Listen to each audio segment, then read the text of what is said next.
Hello students, आपने question को अच्छे से रीड कर लिया होगा, बट मैं भी आपको क्वेश्चन एक बार फिर से एक्सप्लेन कर देता हूँ। सबसे पहले इस क्वेश्चन में हमें जो फिगर दे रखा है हम उसे बना लेते हैं।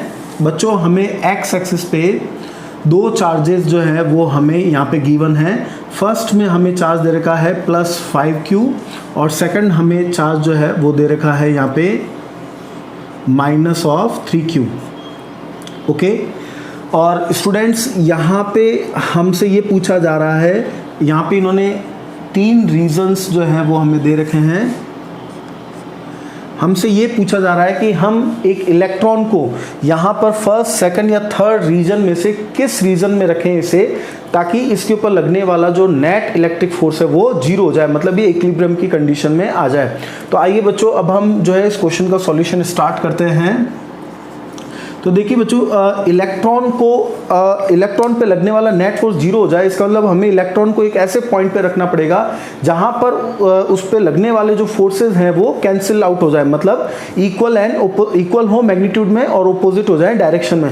तो सबसे पहले हम लेट कर लेते हैं केस 1 में यहाँ पे हम इलेक्ट्रॉन को सबसे पहले फर्स्ट रीजन में रख कर देखते हैं। फर्स्ट रीजन जो है वो आपको यहाँ पे दे रखा है, मतलब 5q चार्ज से लेफ्ट साइड में, और ये जो मिड रीजन है ये आपका सेकंड रीजन है और ये वाला रीजन जो है वो थर्ड रीजन है। ओके, तो मैं इलेक्ट्रॉन को सबसे पहले यहाँ पर उसको जो है रख देता हूँ। ओके, तो स्टूडेंट्स देखिए, आप देख सकते हैं कि जो 5q चार्ज है, प्लस मैग्नीट्यूड का जो चार्ज है प्लस 5q चार्ज है, ये इसको अट्रैक्ट करेगा, तो इसका जो फोर्स होगा वो यहाँ पे इस डायरेक्शन में आ जाएगा, F1 मान लेता हूँ मैं उसको, और ये इसके कारण जो है एक रिपल्सिव फोर्स लगेगा वो यहाँ पे इस डायरेक्शन में आ जाएगा।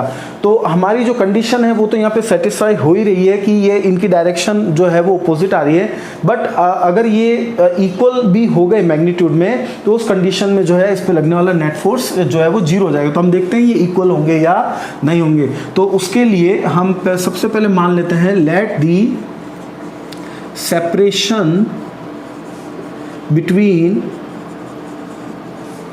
5q plus 5q and -3q charge is r। हम इन दोनों के बीच की जो डिस्टेंस है उसे यहाँ पे r मान लेते हैं। And let electron is to be placed at a distance x from 5q charge, और हम ऐसा मान लेते हैं कि हमने सबसे पहले इलेक्ट्रॉन को जो है यहाँ से x डिस्टेंस पे इसको रखा है। तो इस कंडीशन में क्या होगा, इन दिस सिचुएशन जो F1 का जो मैग्नीट्यूड है, F1 का मैग्नीट्यूड, F1 हम किस फोर्स को ले रहे हैं, F1 वो फोर्स है जो इलेक्ट्रॉन के ऊपर +5q चार्ज लगा रहा है। तो इसका जो मैग्नीट्यूड आएगा स्टूडेंट्स वो आ जाएगा ke 5q upon x²। Okay, और F2 जो होगा उसकी वैल्यू, F2 जो है वो फोर्स है -3q और इलेक्ट्रॉन के बीच में लगने वाला फोर्स है, तो ये हो जाएगा ke thrice of q upon r plus x का होल स्क्वायर। और अगर ये जो रिजल्टेंट फोर्स है अगर ये 0 हो, for net force to be 0, net force को 0 होने के लिए हमें F1 और F2 के मैग्नीट्यूड को हम इक्वल कर देते हैं। तो देखिए उस कंडीशन में हमें यहाँ पे क्या मिलेगा, we will get that is 5 upon x² which is equals to 3 upon r plus x whole square.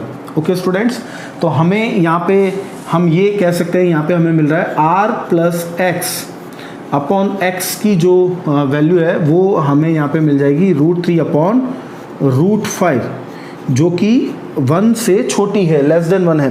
तो ये पॉसिबल नहीं हो सकता कि r plus x upon x की वैल्यू 1 से छोटी हो, तो इस वजह से जो है हम इलेक्ट्रॉन को फर्स्ट रीजन में यहाँ पे नहीं रख सकते। ओके, अब हम चेक करते हैं हमारा केस 2 कि वो सेटिस्फाई हो रहा है या नहीं हो रहा है। तो केस 2 में जो है स्टूडेंट्स हम इलेक्ट्रॉन की पोजीशन को यहाँ पे चेंज कर देते हैं।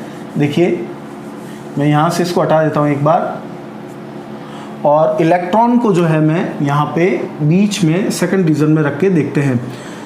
तो देखिए स्टूडेंट, जब हम इसको सेकंड रीजन में रखेंगे तो माइनस वाला जो चार्ज है, -3q वाला चार्ज, वो इसको जो है रिपेल करेगा इस डायरेक्शन में, और +5q वाला चार्ज भी इसको अट्रैक्ट करेगा इस डायरेक्शन। तो ये दोनों जो F1 F2 जो फोर्सेस है, इन दोनों की डायरेक्शन सेम हो गई, इसलिए हमारी जो कंडीशन है वो यहीं पे ब्रेक हो जाती है। तो इसलिए हम इलेक्ट्रॉन को जो है वो सेकंड रीजन में यहाँ पे नहीं रख सकते, क्योंकि यहाँ पे इस पे रिजल्टेंट फोर्स जो है वो हमें 0 नहीं मिलेगा। ओके, तो अब हम चलते हैं हमारे केस 3 की ओर। तो हम मान लेते हैं यहाँ पे जो है इलेक्ट्रॉन को जो है हम यहाँ पे थर्ड रीजन में यहाँ पे रखकर देखते हैं। ओके, देखिए, तो हम मान लेते हैं कि हमने इलेक्ट्रॉन को जो है वो यहाँ पे -3q चार्ज से x डिस्टेंस पे जो है वो यहाँ पे रख दिया है। तब इस सिचुएशन में क्या होगा, -3q चार्ज इसको रिपेल करेगा। मान लीजिए ये जो फोर्स है इसको हम F1 लिख लेते हैं, और +5q चार्ज इसको अट्रैक्ट करेगा, तो उसकी डायरेक्शन इधर होगी, तो उस फोर्स को हम यहाँ पे F2 बोल लेते हैं। तो यहाँ पे केस 3 पहले हम बात कर रहे हैं। केस 3 में जो है यहाँ पे जो F1 होगा, F1 की वैल्यू क्या होगी बच्चों, F1 जो है वो -3q और इलेक्ट्रॉन के बीच में लगने वाला फोर्स है, तो उसकी वैल्यू हो जाएगी दैट इज k3q E/x²। और जो F2 जो है वो यहाँ पे +5q और इलेक्ट्रॉन के बीच में लगने वाला फोर्स है, उसकी वैल्यू हो जाएगी k +5q two electron upon r+x²। अब यहाँ पे इलेक्ट्रॉन पे लगने वाला फोर्स 0 हो जाए, उसके लिए हमें क्या करना पड़ेगा, for net force to be 0 इन दोनों का इक्वल मैग्नीट्यूड में होना जरूरी है। डायरेक्शन तो वैसे भी इनकी अपोजिट आ रही है, तो हम यहाँ पे F1 को F2 के इक्वलेंट कर देते हैं। तो देखिए ये पॉसिबल होता है या नहीं। तो जब हम इनको इक्वल पुट करेंगे तो हमें मिलेगा 3/x² which is equals to 5/r+x²। तो यहाँ पे बच्चों हमें मिल रहा है r+x/x की जो वैल्यू है वो हमें यहाँ पे √5/√3 मिल रही है, जो कि ग्रेटर देन 1 आ रही है। और ये तो पॉसिबल है, इसका मतलब ये कंडीशन हमारे बिल्कुल फिट बैठ रही है। अब हम इसको सॉल्व कर सकते हैं। आगे देखिए, r+x/x इज इक्वल्स टू √5/√3, और अगर हम इसको सॉल्व करें तो हमें मिलेगा √3r+√3x which is equals to √5x।